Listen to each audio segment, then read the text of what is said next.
thème natal d'un être incarné à telle heure, à telle date, dans tel lieu, il a déjà une préexistence. Ça veut dire une préexistence, c'est-à-dire qu'il a une histoire. Et on peut le visualiser dans une nouvelle lune antérieure, par exemple. Une nouvelle lunaison antérieure. Ah oui, il y a calendrier. Voilà. Et c'est réel, effectivement, il y a des aspects clés qui indiquent comme une histoire ancienne une histoire ancienne qui revient aujourd'hui pour être comprise et entendue ou revécue, je ne sais pas, enfin, ça dépend du cheminement de l'être, ça dépend de ses expériences de vie et de ce qu'il a lui-même décidé, en fait. La nouvelle lune précédente. Oui, c'est ça. C'est le climat, le micro, en micro-collectif, qui correspond à la personne et qui va personnaliser au moment où les aiguilles, clac, vont s'arrêter et après, on va crier. Mais le débat qu'aura Jacques Albrun, le débat est philosophiquement intéressant, mais il ne sert à rien. Je vais vous prendre un exemple. Vous regardez les courses de chevaux à la télé, c'est-à-dire toute la journée. Spécialiste. Alors, Oui, mais ça. la barrière chauve, les chevaux, se précipitent. Et si vous voulez, dans un sens, le résultat de l'arrivée est potentiellement renfermé dans le départ. Hein? Comme l'arbre dans la graine, oui. Comme l'arbre dans la graine. Bon, alors c'est trop compliqué pour. Mais n'empêche que les dés sont un petit peu jetés au départ. Ouais. Mais ce qui compte, c'est l'arrivée au poteau. Et l'arrivée au poteau, c'est ça qui compte. Quoi qu'il se soit passé pendant les courses, c'est l'arrivée au poteau. Et l'arrivée au poteau, c'est la naissance. Mais quand même. Résultat des courses. L'autonomisation objectif complète. Le résultat des courses, à quelle heure vous êtes né et où ça. Moi, quand je fais un tel sur Nantes, je prends comme référence le pilier droit de la cathédrale de Nantes.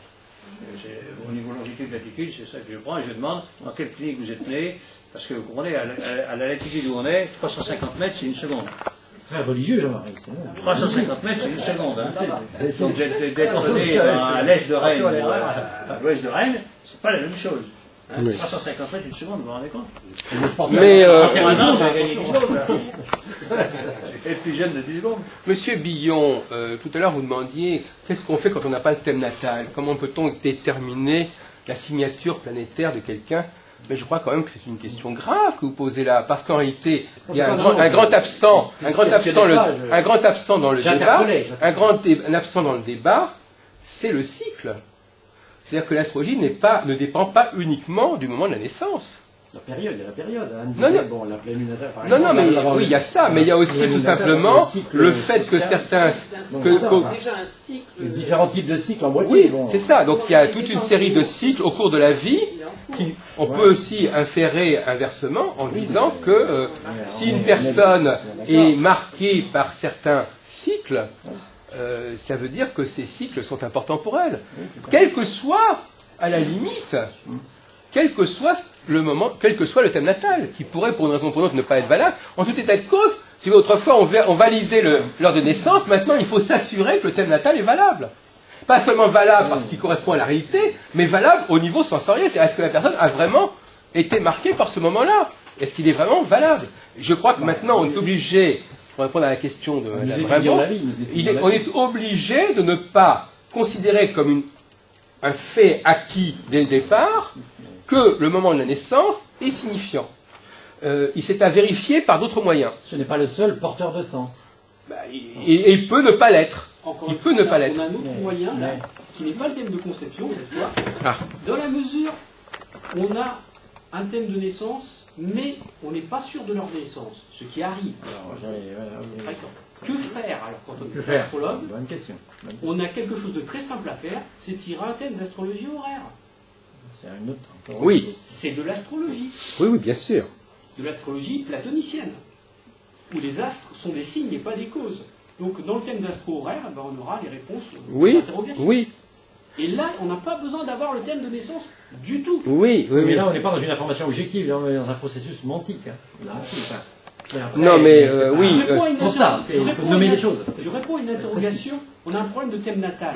Passons-nous du thème natal tirons un thème horaire. Alors, il y a des techniques Oui, pour ça, d'accord. pour dégrossir Ça, le seul Maintenant, si on lance climat ça, du jour, par exemple l'angle de la lunaison, qui est un élément, une approche assez performante, l'angle Soleil-Lune, reporté à partir point vernal tout simplement, qui déjà donne des indications plus pointues que le simple grand ciel général mondial, en somme. Voilà. Ça dépend des sensibilités astrologiques, ça. Je connais des Oui, astrologues bien qui sûr, travaillent vous avec êtes là le lever pour du ça. soleil. Monsieur Vierny voudrait, C'est l'autre technique. Monsieur Vierny voudrait dire quelque chose à ce sujet. L'astrologie n'est pas que le thème natal. C'est une partie importante, mais ce n'est pas que ça. Mais la lune à l'ascendant, Et ce n'est pas non plus que le thème, c'est pas non plus que le thème horaire. Ah oui, mais moi je suis d'accord. Hein. Monsieur Vierny, qu'est-ce que vous pouvez ajouter Là, au... au moment où je suis arrivé ce matin, sur la Terre, pardon. Ah non. oui, ça aussi. Oui. Non, ouais, le débat me rappelle que quand je suis arrivé, il était question, je crois que c'était par Christophe, d'accroître le nombre des aspects. De creuser la question. Oui, enfin, c'était à peu près ça. C'est pas un simplet, Christophe. Et non, et la conclusion d'ailleurs de tout ça a été, attends, oui évidemment, mais seulement plus on complique, plus, n'est-ce pas, voilà. Et moi ça m'a rappelé mon ancienne profession de conseil en organisation des entreprises, et notamment des problèmes de programmation. Et tous les amateurs, y compris informaticiens qui virevoltent dans nos grandes affaires, pour eux, c'est toujours, plus c'est compliqué, plus on peut mettre de mixels, mieux on se porte. Et nous, qui sommes des praticiens, n'est-ce pas, nous savions que des gens comme ça, il fallait leur demander de rester chez eux, mais en semaine, n'est-ce pas, parce que plus on complique une chose, d'accord, par des analyses, par des observations, ça c'est pas en cause. Mais plus on complique, et plus on a une chance de se trouver devant quelque chose qui va mettre en échec nos propres tentacules, si j'ose dire, si je parle un peu comme un papillon. Tu l'info, quoi. Oui. Il y a une histoire qui illustre tout à fait ça. Oui. C'est un botaniste qui a réussi à découvrir le langage des insectes. Il sort dans le jardin, la première personne qu'il rencontre, c'est un mille-pattes. Et il lui dit, non, explique-moi comment tu marches. Et le mille-pattes lui dit, bah, écoute, c'est simple. Alors, le mille-pattes lui explique comment il marche. Merci. Le mille-pattes, il ne sait plus marcher après. Ben oui. Alors, je vais terminer là tout de suite sur le problème de la naissance, parce que je sens qu'il y a des échanges qui peuvent se faire. Bon, quand j'ai donc à peu près 50 ans sur la piste. Bon. Alors à un moment donné, j'ai donc été dans un contexte, je vous rassure, je n'ai rien demandé, je n'ai fait aucun acte de candidature, donc je me suis trouvé coopté dans un contexte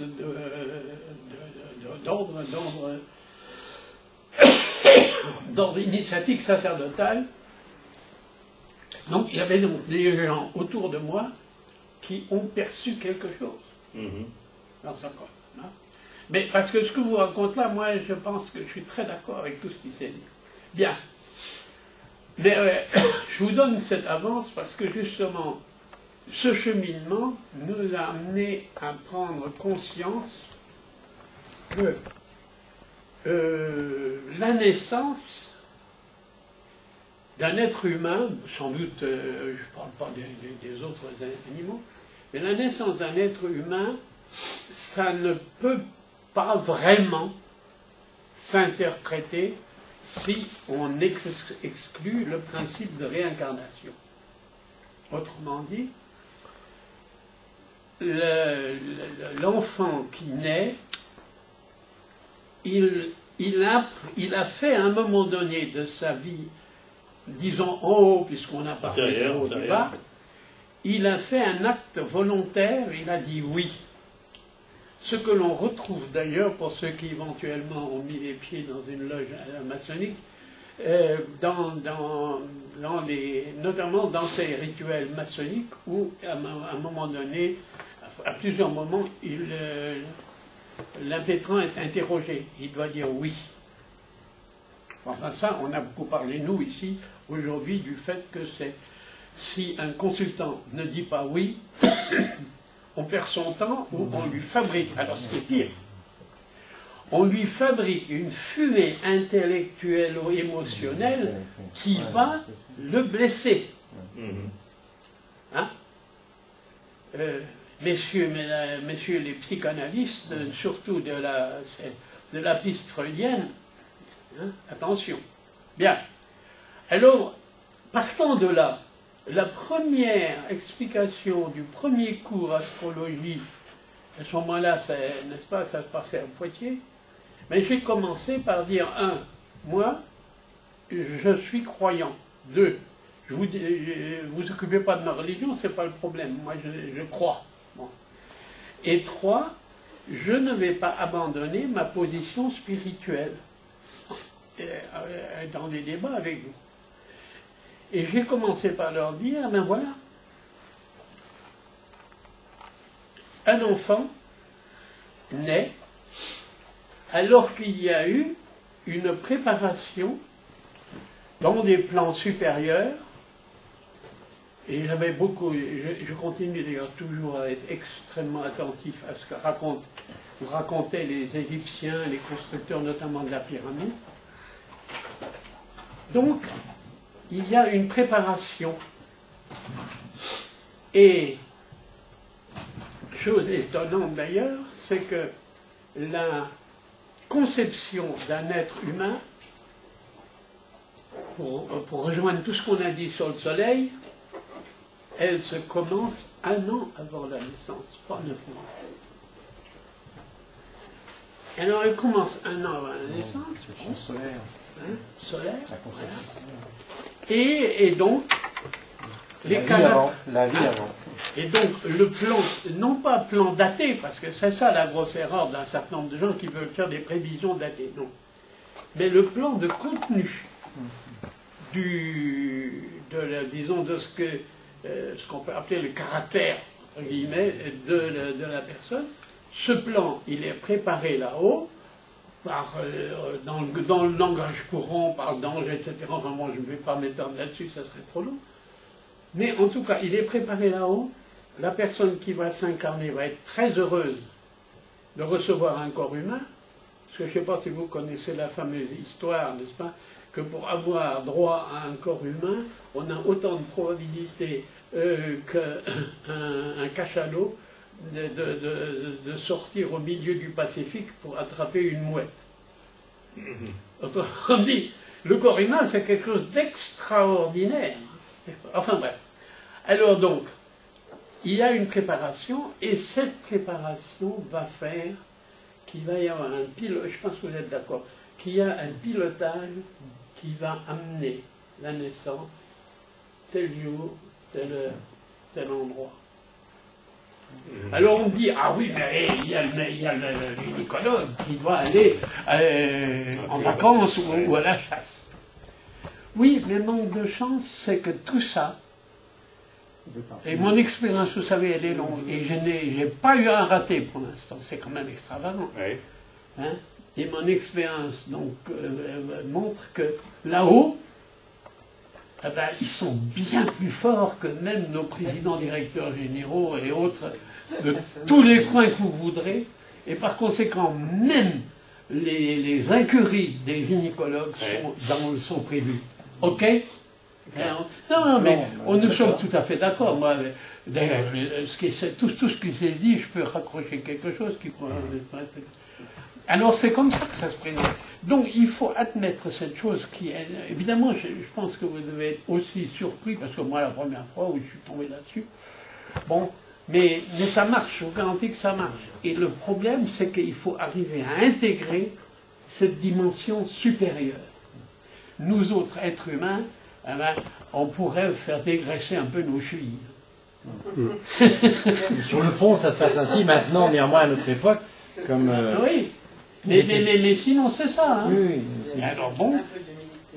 Néanmoins, le constat gauquelinien du fait que des naissances très nettement artificielles semblent ne pas répondre aussi bien aux préalable au postulat statistique pose question quand même. Mais mon cher Jean Billon, la différence entre ce que fait Gauquelin et ce que évoque Monsieur Viernick, Mais vous pouvez Il y me en a pas, contredire. hein. c'est que, je ne m'en prierai pas, c'est que pour Gauquelin, la notion de compatibilité ou de correspondance était fondée sur un modèle très simple.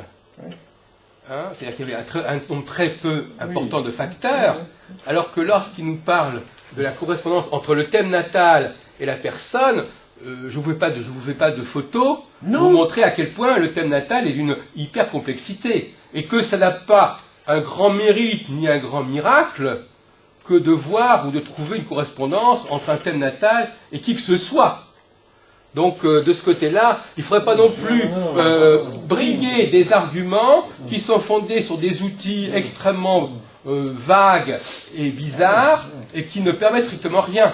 C'est comme un type qui dit « j'ai mesuré » et en fin de compte, son instrument de mesure est complètement nul. Mais nous, il n'est pas On nul. parle de ce qu'on peut dégager de dominant, comme Il est dirait pas nul. Gauquelin mieux que personne, d'une étude, quel que soit le niveau 1, 2 ou 3 de la Mais pendant complexité qui préside à l'éducation. cet excellent déjeuner, d'ailleurs, félicitations à Télé Providence, j'ai bavardé 2 minutes avec Christian.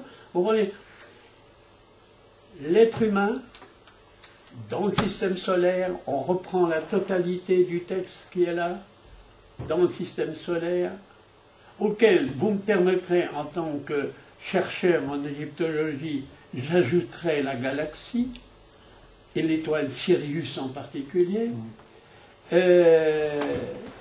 Vous comprenez, ça c'est une donnée. Et cette donnée fait que l'être humain, vous avez écouté les 3 temps. Ben, l'être humain ne peut rien décrire en moins de 3 dimensions. Caractères, ce que vous voulez. En rien de moins de 3. Ça explique d'ailleurs pourquoi vous avez une quantité, notamment de propositions symboliques en 3 points.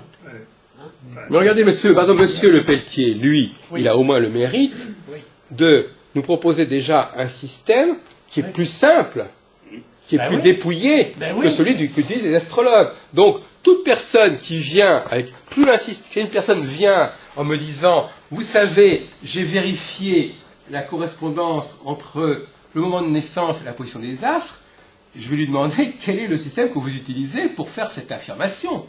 Il est certain que si la personne utilise un système aussi simple et aussi précis que celui de Gauquelin, qui fait que, voilà, la personne a tel métier, oui ou non, la planète correspondant à ce métier, cumule ou pas, là, c'est clair.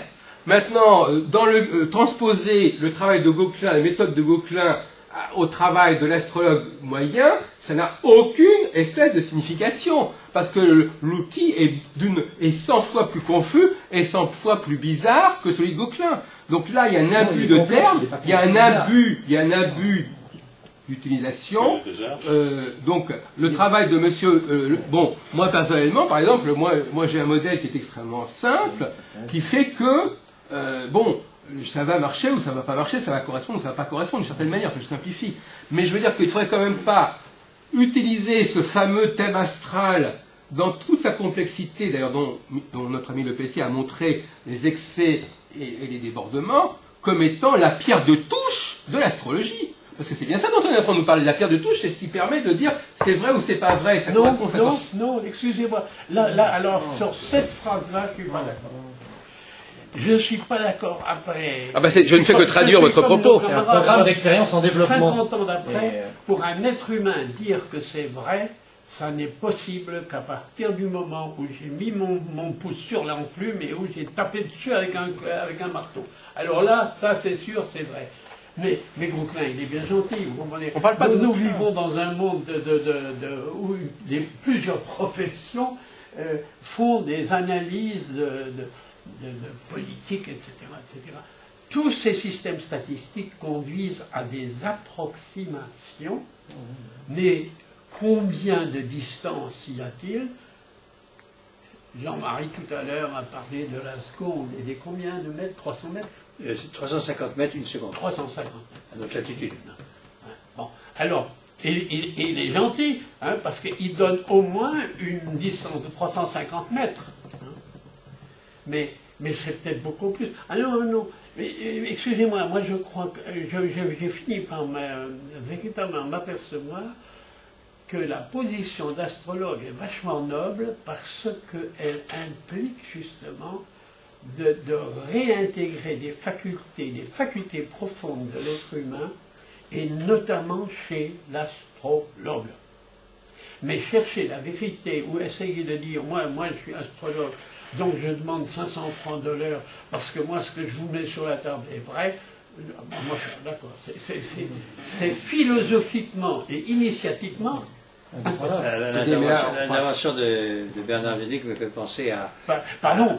Non, mais je crois pas que vous ayez... C'est pas du tout ce que j'ai dit, je crois pas très le rapport d'ailleurs. D'un acteur de la pièce de Jean Cocteau qui s'appelle Les Mariés de la Tour Eiffel. Non, mais vous réagissez sur un mot, mais vous n'écoutez pas le discours qui est tenu. Donc un des personnages de cette pièce qui dit « Tous ces mystères, nous n'y comprenons rien, feignons de les organiser. » Oui. En tout cas, moi je vais vous dire une chose très simple. Je suis assez gauquelinesque, je suis keplerien et gauquelinesque. Gauquelin a beaucoup parlé de Mars à l'ascendant. Il aurait pu faire le travail sur Mars au descendant. Parce que alors là, je vous donne la recette. Quand vous avez un Mars pile au descendant, la personne ressent le monde extérieur comme martien vis-à-vis de lui. C'est moi dans le monde, le descendant. C'est le monde en moi. Oui, c'est le monde en moi. Mais ça, c'est... par exemple, Alain Chivray me montre le thème de sa maman. Mars pile au descendant. Je dis non, mais ta maman, c'est pas quelqu'un qui a peur de tout, qui est peureuse, qui est toujours à se dire oh là là, qu'est-ce qui va nous arriver. Elle dit ben oui, comment tu le sais. Mais j'ai beaucoup d'autres exemples, c'est une recette que je vous donne. Le descendant, c'est la façon dont je ressens le monde. Alors si j'ai Mars à l'ascendant, je suis martien vis-à-vis du monde. Ouais. Hein, c'est moi qui suis. Si j'ai Mars au descendant, c'est le monde qui est martien contre moi. Eh oui. Alors, ça peut être ou à moins que le type évolutif, il intègre et il puisse devenir acteur dans le monde, ou bien en déviance agressif. C'est son problème, là. C'est son problème. Bien sûr. En tout cas, c'est pas neutre. C'est pire des descendants ou il y a une marge? C'est 10 degrés au-dessus, 10 degrés en dessous. Et plus c'est précis, et plus c'est littéralement, comme dit la tradition combus, c'est-à-dire brûlé. C'est-à-dire que c'est une impossibilité radicale d'échapper à la problématique. Tellement un pile dans le carrefour, dans le carrefour, puisque 1 degré c'est 4 minutes à la ronde. C'est-à-dire rien du tout. 4 minutes. C'est 4 minutes. Non, mais ok, on est d'accord. Et plus il y a une légère latitude, 10-15, plus il y a une marge de manœuvre par rapport au fait que si je vais trop près, je vais raser, je vais planter, et voilà. Alors qu'autrement, l'instant, l'angle pile, c'est l'instant même où je perçois que je suis planté ou j'ai touché. Et là, tout grillé. Voilà. Alors, comment est-ce qu'on fait? Tu m'emmènes à la gare? Oui. Non, pas lui, c'est Vanina qui... Ah. Non, parce que Vanina ne connaît pas Rennes. Comment ça? Mais non, mais moi, c'est lui qui m'emmène à la gare. Moi, ça me dérange pas. Ah non, moi je pars pas tout de suite, moi je continue, on n'a pas fini. Ah, oui, moi j'ai un train. Mais de toute façon, elle connaît très bien, parce que elle m'a amené de la gare. Et puis aller de la gare, d'ici à la gare, c'est beaucoup plus facile que de... Génial. Comme ça, au moins, vous aurez fait connaissance. Non, nous, on va continuer tranquillement. Parce que moi, j'ai mon train beaucoup plus tard que vous. À quelle heure? 1 heure plus tard. Et on va justement accorder plus... Je vais interviewer monsieur Vierny. Ça y est. Je dépose juste de d'accord. Et si je dépose, moi, c'est recevant, c'est souvent. Voilà. Je vais dire bonjour à Merlin. Alors partez ensemble. Non, ce matin, c'est bon. Je suis une fois par mois à Guinée, là. Ah oui, ça t'en le dire. Pense ça. Régulièrement, mon téléphone va pas. Pas par mois, le dernier week-end du mois. C'est un point de chute, donc il y a pas de nom. Ah ben j'ai ma femme avec qui je vais. Alors je vous rappelle... Ah oui. Donc je propose qu'on commence un petit peu à travailler avec monsieur Bernard Vierny. Donc je ne sais pas si vous connaissez les travaux, enfin le site qu'il fait. Vous ne vous occupez pas que d'astrologie, d'après ce que j'ai compris. Ah ben non, l'astrologie... Quelle est la place de l'astrologie dans votre ensemble d'activités? L'astrologie, pour nous, est devenue un outil. Pour nous, c'est-à-dire les ateliers du temps présent. Oui. ATP. ATP. Vous voulez que que je vous écrive l'adresse ou bien je vous la dicte? Moi, je peux les écrire, non, comme ça. Les- Je vais faire l'élève. Ouais. Ah. Ah, c'est sympa comme tout. Alors ça s'appelle... Non, vous pouvez l'écrire sur le tableau, les feuilles blanches. Sur les feuilles blanches, oui. Ah, peut-être, je vais les pouvoir faire. Oui, oui, c'est vrai. Alors, quel est le nom?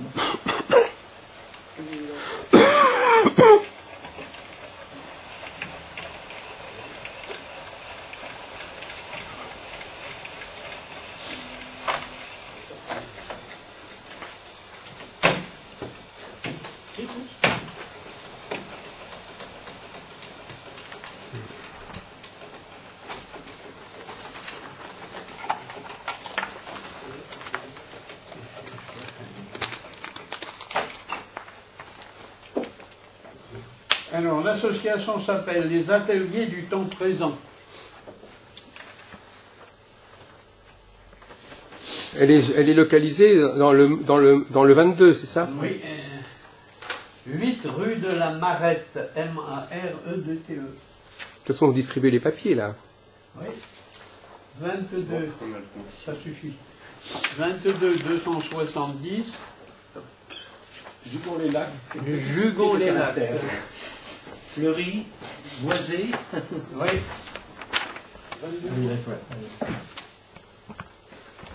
Vous voulez une deuxième? Oui. Bon. Alors, donc... Alors, j'ai commencé à raconter un petit peu le fondement, parce que ne soyez pas trop surpris. Alors, cette association, elle a été créée volontairement en Bretagne, parce que, donc, en relevant à travers les années toutes sortes d'informations sur ce qu'on pourrait appeler la tradition et que nous avons fini par appeler la tradition polaire,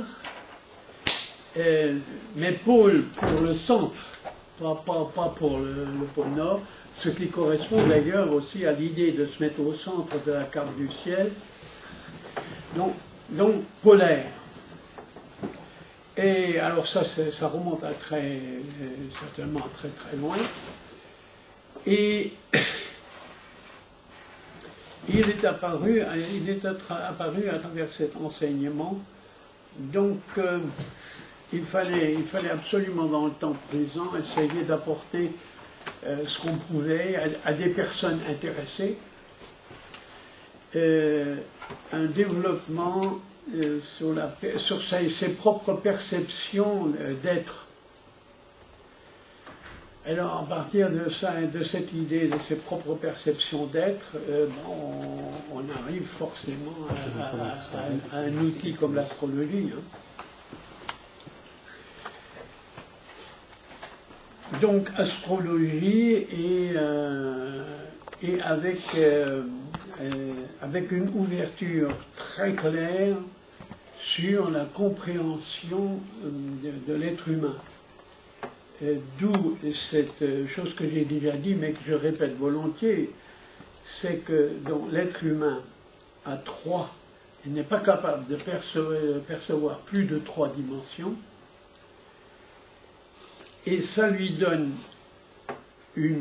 par contre, en compensation, une faculté de se fabriquer lui-même ce que nous avons appelé les images mentales. C'est-à-dire que les images mentales que moi le premier, je me fabrique, elles viennent automatiquement remplacer ce que je ne peux pas comprendre ou percevoir du réel. Parce que le réel, il se partage en 2 grandes parties. Il y a une partie qui est incompréhensible et puis il y a indétectable. Et il y a la partie compréhensible. Et ça, c'est un point tout à fait important parce que, puisque nous sommes entre astrologues, ça soulève le grand problème aujourd'hui de ce que peuvent apporter des gens qui sont dits psychologues. Avec ou sans diplôme d'ailleurs. Parce que ce sont des démarches qui sont pour l'instant complètement orientées sur des approches, je dirais, au plan du corps. Alors si vous avez lu éventuellement tel ou tel ouvrage, de Kepler d'ailleurs, vous savez que dans ces trois éléments du corps humain, il y a aussi trois corps, âme, esprit. Saint-Augustin, Augustin d'Hippone. Voilà. Alors, le monde actuel est très très proche, sinon submergé par l'approche corps. Et nos recherches et nos interrogations, d'ailleurs, le reflètent complètement. Alors qu'il faudrait réintroduire l'approche de l'âme. Alors j'ai perçu que, juste, à moins que je me trompe, et M. Albron va me corriger, s'il n'y a pas cette idée qu'il y aurait trois étapes de l'astrologie, ça cadre tout à fait. Ça cadre tout à fait. Et alors ce qui est intéressant, c'est que la première tranche, Soleil, Lune, Terre, ça nous redonne nos trois éléments de base, la structure de base, et ça, c'est plan du corps. Et alors, on va passer à un deuxième temps qui va être le plan de l'âme.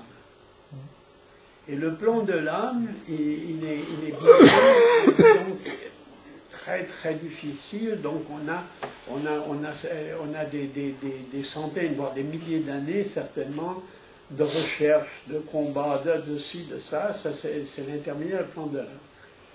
Et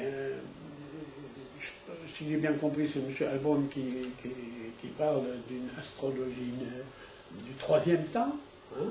Non. Non, moi je parle, je dis qu'il y a une astrologie du troisième type, mais c'est pas celle que je défends. Ah non, j'ai pas dit ça. Voilà. Moi je défends celle, je dis qu'il y a une troisième, il y a une post-astrologie qui a un fondement, un mode de fonctionnement qui n'est pas le même que celui des premières astrologies. D'accord. Qui est plus technique, qui est plus culturel, qui passe plus par l'astrologue. Pas de problème. Nous sommes d'accord. Alors, donc, je vous ai dit deux mots là, juste le point clé sur l'être humain et sur la manière donc d'approcher l'être humain. Et pour aller avancer un peu plus, donc, nous avons naturellement, en liaison aussi avec l'astrologie, les lectures anciennes, nous nous sommes fondamentalement intéressés à la notion de cycle. Alors, au risque de me faire engueuler par les auteurs d'astrologie qui sont décédés, ce qu'on appelle le zodiaque, c'est une application de la psychologie de la tradition. Ça n'est pas il y a une espèce d'amalgame qui s'est fait au cours du temps entre ce que en astronomie on appelle les constellations et les signes du zodiaque. À telle enseigne qu'il y a aujourd'hui, en tout cas en France, je crois ailleurs, il y a des personnes dans le milieu de l'astrologie qui disent qu'il y a 13 signes. Oui, il y a le serpentaire. Ophiuchus. Du point de vue du rythme, pour reprendre nos termes d'aujourd'hui, du point de vue du rythme, c'est bon, ils disent ça, mais c'est faux. C'est pas intéressant. 4 x 3, 3 x 4, 4 x 3. Et les cycles, le cercle du cycle, il a 3 nombres, mais que vous connaissez sûrement, mais enfin je les rappelle ne serait-ce que pour montrer que je ne suis pas ignare. Il y a le 12, il y a le 27, et il y a le 108. Bon, Ceci pour dire que la haute tradition a donc comme base du cycle, quelle que soit la longueur générale du cycle, une division en 12. Alors, entre-temps, il y a eu aussi, ne l'oublions pas, il y a eu aussi le passage par l'Extrême-Orient, et l'Extrême-Orient, lui, il divise un cycle en 8. Oui. Hein, voilà. Je vais vous montrer quelque chose tout à l'heure qui utilise la division en 8. Donc, on a cette division-là. Alors, et pour aller un peu vers l'application de ces divisions, pour nous, il est devenu tout à fait clair que la Terre, dans ce fameux système solaire, la Terre, elle a 3 mouvements. Elle n'en a pas que 2. Pour nous, ce n'est pas une découverte. La Terre a 3 mouvements. Il y a le jour et la nuit, ça c'en est un. Et il y a l'année, c'est le deuxième. Et il y a la grande année, on parlait de Platon, de 25 920 ans, etc. Là on dit, ah oui, bon, oui, c'est pas important, ça fait 1 degré en 60. Enfin bon, on dit, on néglige. Pour nous, c'est devenu une faute. Parce que il y a quelque chose là-dedans. Et justement, bon, c'était pas le moment où il y avait les heures, mais le problème du calage, sur les étoiles du fixe, disons, du début du zodiaque qu'on emploie dans l'année, ça n'est pas sans intérêt. Alors, évidemment, pour des gens comme moi qui ont franchi 80 ans, ça fait déjà un décalage si on pense au principe. Mais de toute façon, sur le plan purement intellectuel et conceptuel du système solaire, etc., il nous semble qu'il est tout à fait essentiel de ne pas oublier ce 3e mouvement. Et à partir de là, malheureusement, bon, ma machine m'a un peu oublié. Je ne sais pas si il va pouvoir. Si, ça passe bien au niveau de la caméra. Bon, vive la caméra, c'est déjà ça. On n'a pas tout perdu. Alors là, je passe à l'astrologie des collectivités. Il en a été question juste au moment où ils ont chacun leur papier. Oui? Non? Ils en ont aucun. Ah bon? Qu'est-ce que je peux... Ah, j'ai du pot. Tiens. Merci.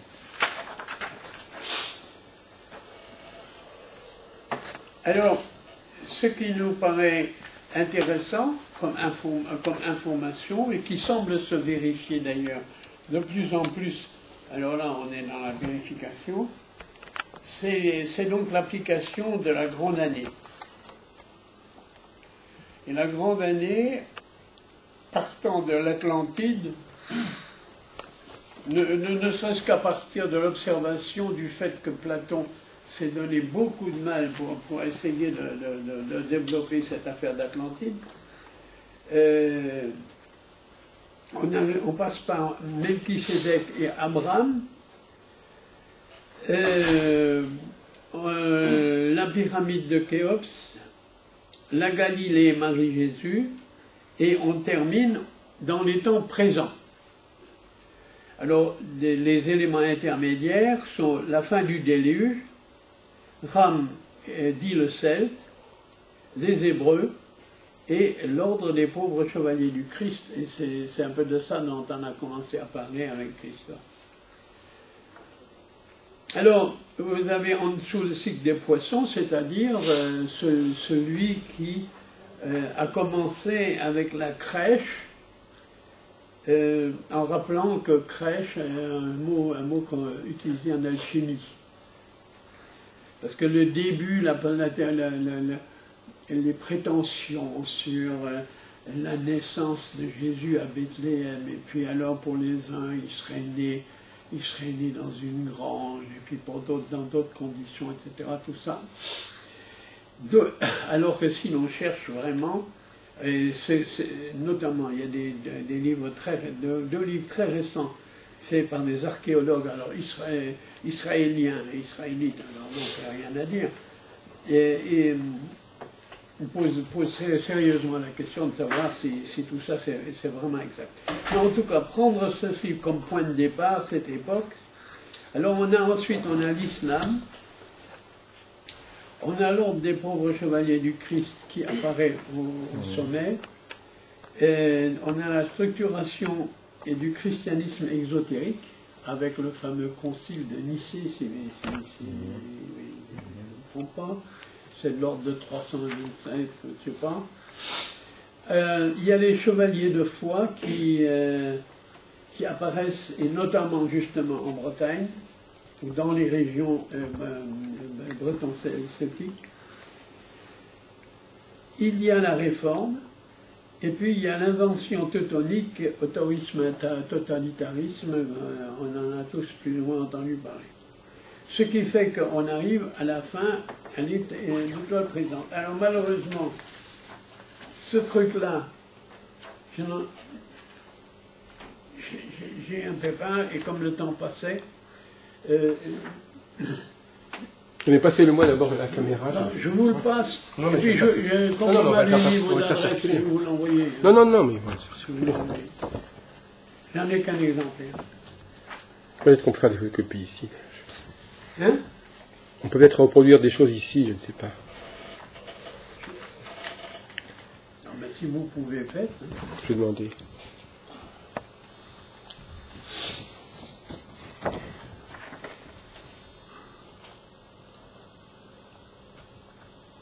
Bon, ça c'est moins intéressant. Je peux vous l'envoyer. À un moment il n'y a pas très longtemps, M. Heilbronn a fait figurer des textes sur Internet, il a fait figurer des textes sur Internet en posant la question de savoir n'y a-t-il pas plusieurs formes d'astrologie, hein, c'était un peu ça. Il y en a une qui est plus valable que l'autre. Bon, quand nous on avait fait ça, ça pourra venir.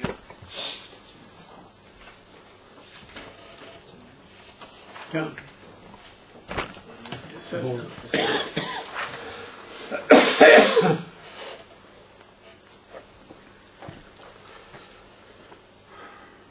Bon, écoutez, je vais vous poser un certain nombre de questions, ça serait plus intéressant. Allez-y.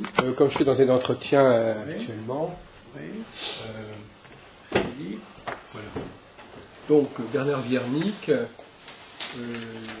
pouvez-vous me répondre simplement sur ce point comment situez-vous l'astrologie parmi l'ensemble des domaines que vous coordonnez Ah, mais je situe l'astrologie comme un des outils très importants.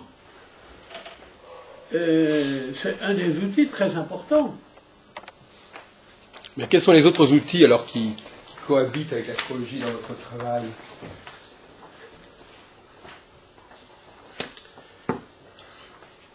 Donc c'est ça. Non mais vous pouvez exprimer ça oralement parce que oui, bien sûr. C'est bien d'écrire. Oui. Bon, il y a donc là la dimension spirituelle de l'être humain qui est en un certain nombre de sous-chapitres.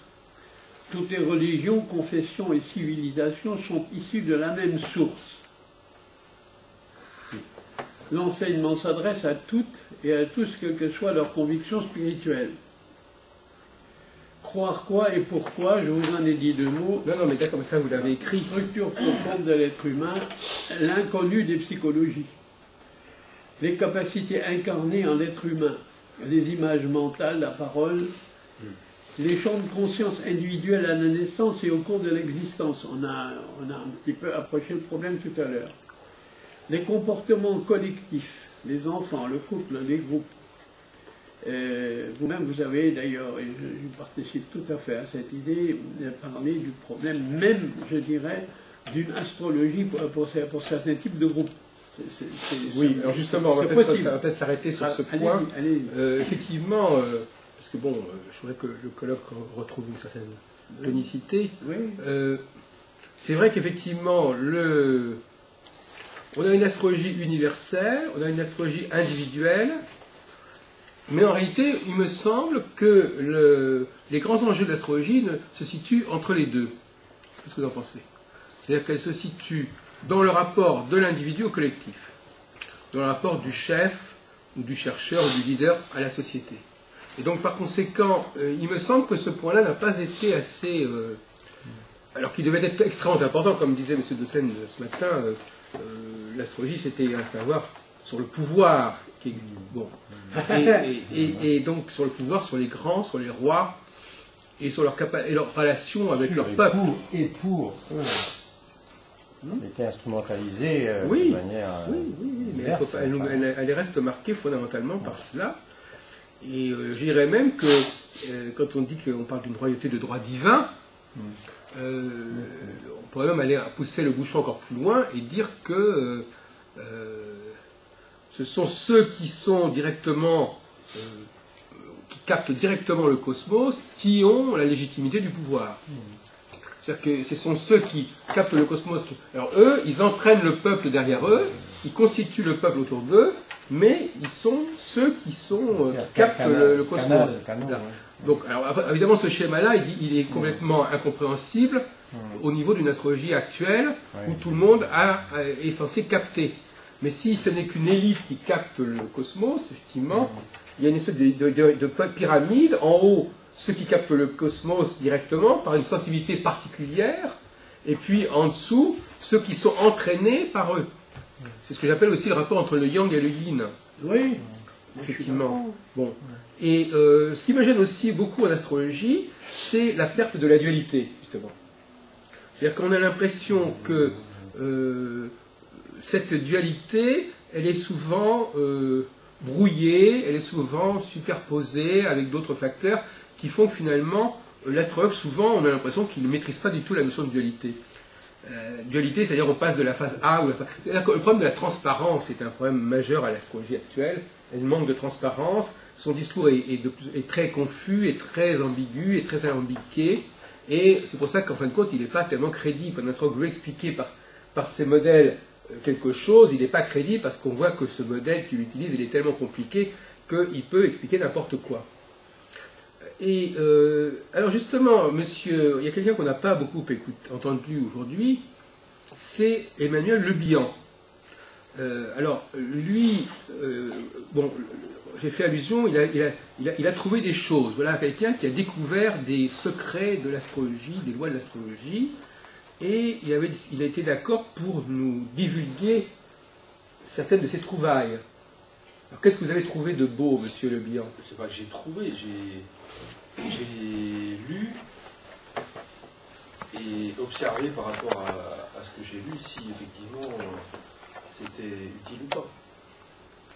Alors, vous avez validé certaines choses et vous en avez laissé de côté d'autres. Validé, j'ai mis en pratique, quoi. Voilà, donc dire que si vous le comprenez bien, de tout ce que vous avez lu, vous n'avez gardé que certaines choses et d'autres choses, vous les avez laissées de côté. Oui, si on veut. Oui, c'est ça. Donc c'est la fameuse question du choix, du tri. C'est pas vraiment un choix, je crois pas. En fin de compte, vous avez au moins un système qui est assez simple, puisque, au fond, la validation, c'est... C'est-à-dire que moi, j'ai pas eu de prof. Ouais, vous êtes autodidacte. J'ai appris tout seul pendant 10 ans. Ouais, d'accord. Personne m'a dit, c'est comme ça. Ouais. J'ai lu, je me suis dit, tiens, un tel il dit ça, est-ce que c'est vrai ou est-ce que c'est pas vrai? Ouais, je peux dire vérifier par moi-même. Donc partant de là, ce qui m'était utile, j'ai gardé, ce qui me paraissait pas utile, j'ai pas gardé, quoi. Alors utile, ça veut dire qui marchait, qu'est-ce que ça veut dire utile? Ce qui me servait. Oui. Si je veux pêcher mon jardin, je ne vais pas aller chercher un tracteur avec une charrue. Ben oui. Alors là, vous introduisez cette notion d'utilité, elle me paraît tout à fait intéressante. C'est vrai qu'effectivement, il faut que l'outil qu'on utilise corresponde à ce qu'on veut faire. Voilà, oui. Hein? si on veut, et c'est souvent cette inadéquation entre l'outil et le but à atteindre qui est là. Effectivement, dans beaucoup de cas, j'ai l'impression, par exemple, que l'astrologue n'utilise pas les bons outils par rapport à ce qu'il veut faire. Quand on veut faire, par exemple, des prévisions, quand on veut aider les gens à régler des problèmes existentiels, il faudrait aussi... vous savez, les grands déficits au niveau de la communication, c'est que jusqu'à encore aujourd'hui, les gens ne savent pas comment les astrologues font des prévisions. Mais ça ne les intéresse pas d'ailleurs, de savoir comment on fait. Moi, je suis allé avant-hier chez des gens qui m'ont demandé une consultation. Ce qui les intéresse, c'est de savoir comment on va évoluer leur vie et qu'est-ce qu'ils doivent faire pour vivre au mieux. Que je le fasse en faisant vraiment de l'astrologie ou autre chose, oui. Ils s'en foutent. Oui, je suis d'accord. Mais néanmoins, on remarque, monsieur Le Bihan, que dans le public, il y a des choses que les gens savent de l'astrologie et d'autres choses que les gens ne savent pas de l'astrologie. Donc, les gens croient savoir. Mais quand même, au niveau de la prévision, les astrologues, les gens ne savent même pas ce qu'ils pourraient croire savoir. C'est même pas au niveau de savoir ou pas savoir, ils ne savent même pas ce qu'il y a à savoir. Si vous demandez à quelqu'un, par exemple, au niveau de la psychologie, il va vous dire, oui, j'ai entendu dire qu'il y avait 12 signes, qu'il y avait des planètes qui pouvaient jouer sur la psychologie des gens. Bon, ils croient savoir quelque chose, ça vaut ce que ça vaut. Mais en revanche, quand vous leur demandez comment procède l'astrologue pour faire des prévisions, ils vont, de toute façon, ce qui est clair, c'est qu'ils ne comprennent pas comment ils pratiquent, ils ne comprennent pas comment ils travaillent, et pour une raison possible, c'est parce que c'est incompréhensible. C'est incompréhensible parce que c'est très confus. Moi, je suis pour revenir à une astrologie cyclique simple, avec des phases très simplement 1 ou 2, c'est-à-dire un peu comme le modèle, on parlait des repas tout à l'heure, parce qu'il était là avec M. De Sène, mais je disais, la transposition de la matrice saisonnière à un autre niveau. Bon, il y a le printemps, il y a l'été, entre les deux, il y a le printemps, l'été et l'hiver, entre les deux, il y a le printemps et l'automne. Voilà, c'est ça un cycle. Ouais, on va c'est prendre ça le cycle social, 20 ans, on va couper en 2, 10, en 5, voilà, par c'est exemple, ça. en Donc, 4, 5. voilà, c'est ça. Il faut que ce soit simple. Et pour que ce soit simple, il faut qu'il n'y ait pas 36 000 cycles qui viennent s'interposer, s'intercaler, s'interférer, etc. Donc là, on est vraiment en face d'une pléthore d'informations qui rend illisible et inaudible la prévision astrologique. Mais est-ce que... Non, mais justement, vous allez nous expliquer comment vous travaillez. Est-ce que vous êtes persuadé que l'astrologie est un outil de prévision?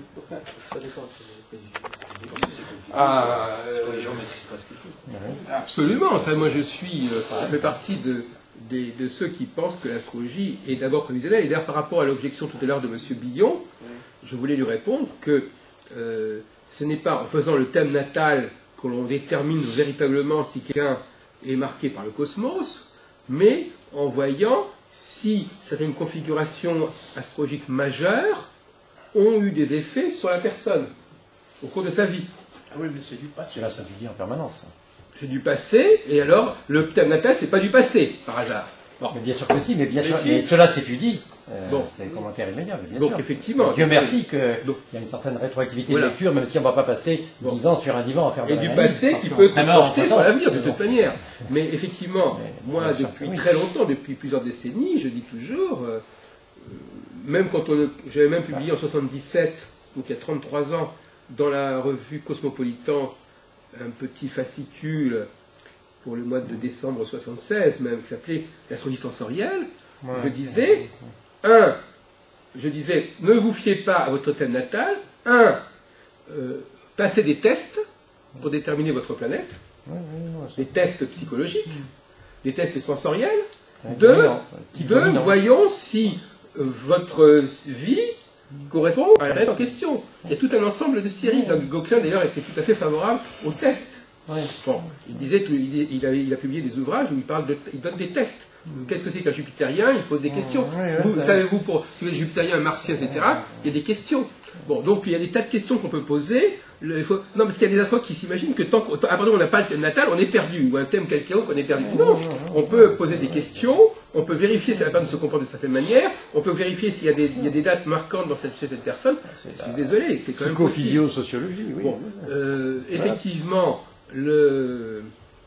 ce qui est le plus fascinant en astrologie, c'est malgré tout, ce que j'ai expliqué tout à l'heure, c'est-à-dire le rapport entre le yin et le yang, le passage de périodes yang, qui sont des périodes qui sont des périodes de recherche individuelle et personnelle, où chaque personne est invitée à prouver et à creuser sa propre valeur, et des périodes où elle doit se mettre au service du collectif, c'est-à-dire où les meilleurs vont servir le collectif.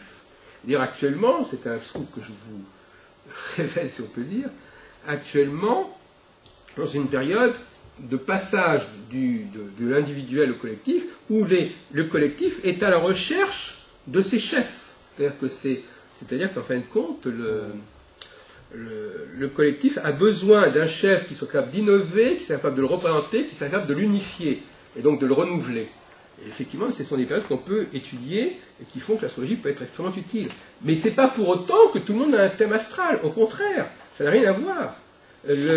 Moi, j'emploie toujours l'expression un petit peu bizarre. Je dis, il y a ceux qui reconnaissent les astres et ceux qui reconnaissent les stars. C'est-à-dire qu'il y a des personnes qui sont capables de reconnaître les configurations astrales cosmiques. Ce sont des gens assez exceptionnels, à mon avis. Mais en revanche, une autre qualité qu'il faut développer, c'est d'être capable de reconnaître ces gens-là. Les humains. C'est-à-dire que de les stars sur la Terre. Voilà, c'est ça. C'est-à-dire voilà. Les stars incarnées. Alors, il y en a qui ne savent, il y en a qui ne font ni l'un ni l'autre. C'est ça les pires. Les stars célestes, les stars voilà, c'est ça. Donc effectivement, celui qui a une capacité d'entraînement de leader est quelqu'un qui trouve son énergie dans le cosmos. Mais il va entraîner les autres. Donc, en fin de compte, les autres ne sont déterminés par le cosmos que par le truchement et par l'intermédiaire de ces populations élitiques. Vous voyez, on est très très loin du schéma de l'astrologie actuelle, où tout le monde a droit à son thème natal, même les chevaux, ou je ne sais pas. Donc, effectivement, là, il y a... On a également, l'un n'empêche pas l'autre, là, on est dans l'astrologie sociale, qui évidemment est actuellement un point très... oui, enfin, on a le nom d'un collègue. Différentes civilisations se sont ajustées à ce système. C'est le principe même, c'est la base même de la théorie. Que, effectivement, bon, alors, je vois pas comment on pourrait connaître. Alors, je vous dis simplement que cette théorie précessionnelle, c'est-à-dire le fait d'avoir accordé de l'importance à ce processus-là, il apparaît au XVIIIe siècle et à la fin du XVIIIe siècle. Il est connu dans la base. Non, en tant que précis. Bon, écoutez. Vous êtes peut-être le spécialiste. Non, mais écoutez, non, mais mais il y a au moins une bagarre de spécialistes. Non. Là, bon, si vous voulez qu'on parle de ça, on va en parler. Mais je vous assure. Non, vous avez, comme on dit tout à l'heure, une des qualités dans la vie, c'est de savoir à qui on parle et à qui on a affaire, et à ne pas se lancer dans des combats où on est perdu d'avance. Donc, effectivement, là, en l'occurrence, on peut très bien faire le point sur ce sujet. D'ailleurs, ça me permettra de préparer mon intervention pour Bladi Télévision, là, qui est une télévision universitaire, dans quelques jours. Ne confondons pas les problèmes. Il y a vous ne trouverez pas un seul texte avant 1790, je dis bien, où l'on développe l'idée historique, effectivement, que les religions ont évolué selon le point vernal. Bon. Alors, effectivement, cette théorie, elle est évidemment rétrospective. Cette théorie, elle prétend justement étudier l'histoire des religions. Donc, il est évident qu'elle se fonde sur quelque chose. Elle dit elle-même, clairement, que si les gens ont adoré le taureau à une certaine époque, c'est parce qu'il y avait le point vernal dans la constellation du taureau, etc. C'est une évidence, puisque c'est la base même de la théorie. Alors, ne me dites pas que j'ignore ça, puisque c'est le principe même de cette théorie. La seule différence, c'est que ce processus-là n'avait pas été conscientisé. On savait effectivement qu'il y avait des symboles zodiacaux, on savait effectivement qu'il y avait la présence d'équinoxes, mais la théorie n'a été formulée et a été surtout intégrée dans l'astrologie et au XVIIIe siècle, c'était même pas le cas. Même Paul Lecourt, lui, dit « je ne suis pas astrologue » quand il expose son système dans les années 1930. Donc, dans la littérature astrologique proprement dit, c'est-à-dire que vous prenez toute la littérature astrologique depuis la fin du XVe siècle jusqu'au XIXe siècle, vous ne trouverez pas ce développement. Ça n'existe pas. Il n'existe pas. C'est pas difficile, il n'existe pas. Bon.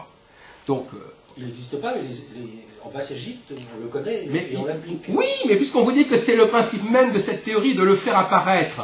Bon, alors, puisque cette théorie, elle est fondée justement sur l'histoire des religions. Elle dit qu'effectivement, en Basse-Égypte, on faisait ceci, etc.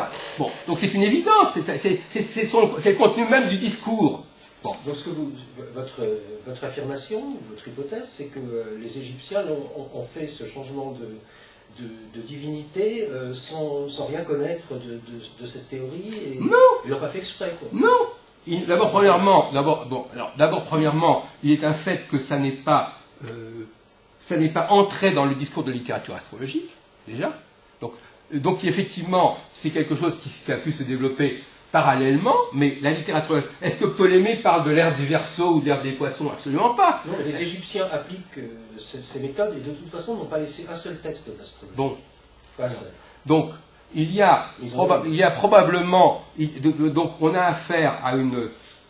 D'abord, premièrement, on a affaire possiblement à une forme de culte qui, sur des millénaires quand même, qui, le changement d'emblème ou de totem aurait été influencé par le changement de... Est-ce que c'est de l'astrologie, ça? Vous dites, c'est de l'astrologie, mais pour moi, c'est pas de l'astrologie, ou du moins, de toute façon, de l'astrologie, il y en a toutes sortes, il y a des centaines de formes d'astrologie. Alors effectivement, c'est de l'astrologie, c'est une astrologie, bon, mais c'est pas de l'astrologie. C'est-à-dire que c'est une astrologie, et cette astrologie-là est entrée très tardivement, c'est-à-dire au XXe siècle, dans le corpus de l'astrologie occidentale, cette astrologie-là est entrée très tardivement, très tardivement.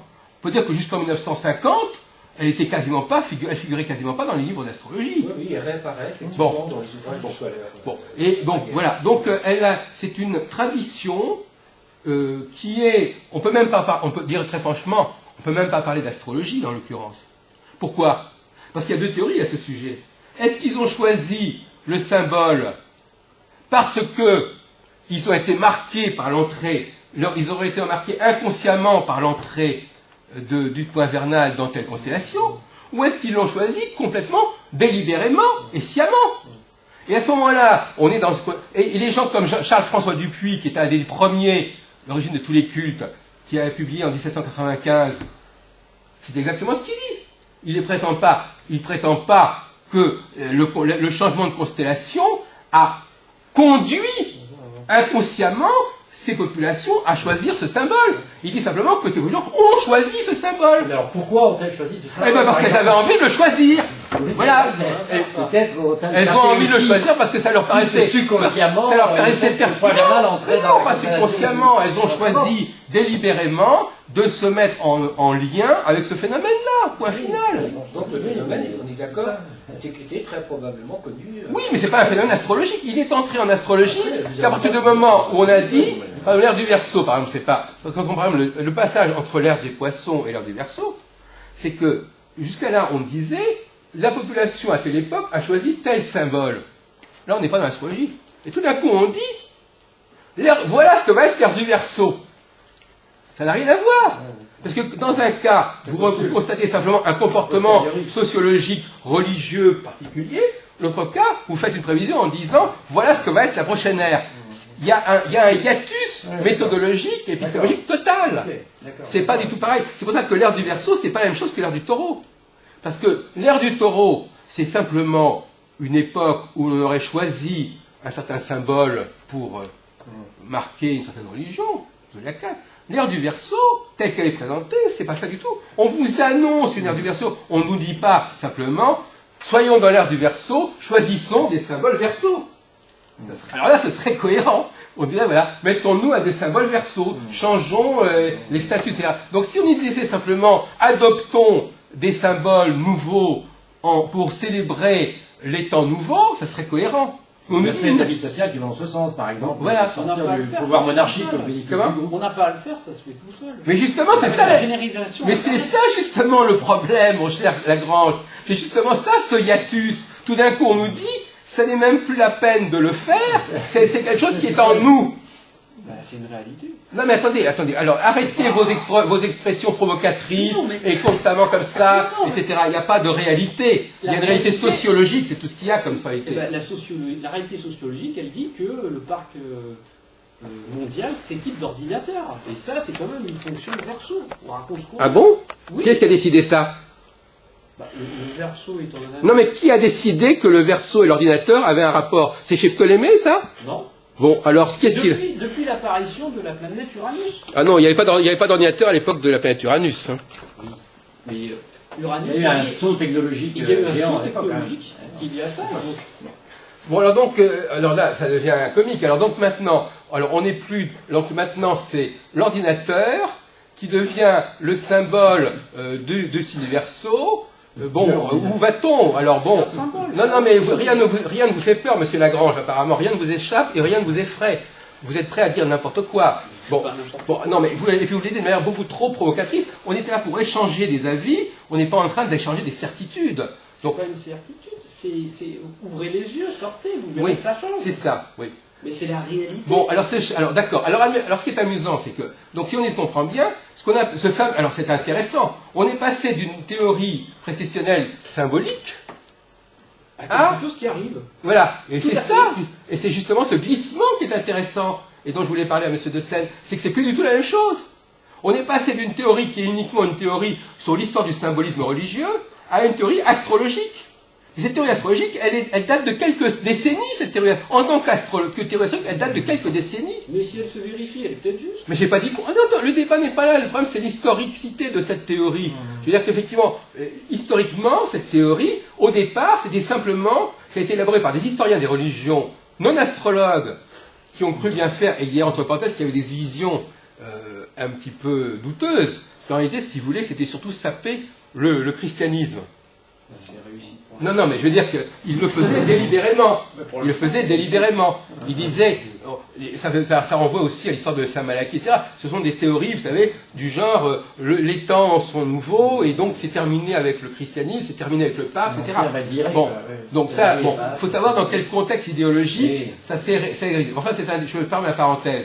Mais effectivement, je peux vous assurer que des gens comme Charles-François Dupuy qui ont élaboré cette théorie des airs, ils n'auraient pas imaginé une seconde ce que vous avez dit. Ils n'auraient pas imaginé une seconde que tout d'un coup on leur dise « Ah, mais maintenant, il va y avoir des temps nouveaux et que ça ne sera pas simplement un changement de symbolisme, mais que ce seront des réalités qui s'imposeront d'elles-mêmes à l'humanité. » C'est ce qui arrive. Non, mais je suis d'accord avec vous, Monsieur Lagrange. Je ne conteste pas le point. J'essaie simplement d'expliquer à M. de Seine que c'est intéressant de voir comment une théorie qui n'est pas astrologique devient astrologique à partir du moment où c'est une sorte au départ c'est une simple chronologie. Vous avez très mal pris le fait que je vous dise que certains spécialistes, et j'en reviens à ça, Schwaller de Lubitz en l'occurrence, ne partagent pas votre avis. Moi je ne suis pas suffisamment compétent en égyptologie pour trancher. Mais je ne déconteste pas ce que vous avez dit. Schwaller de Lubitz explique que sciemment, en Basse-Égypte, voire en Haute-Égypte, on pratiquait déjà une astrologie performante et que ces symboles ont été sciemment adoptés et qu'en plus, ça correspondait à des changements effectifs de civilisation.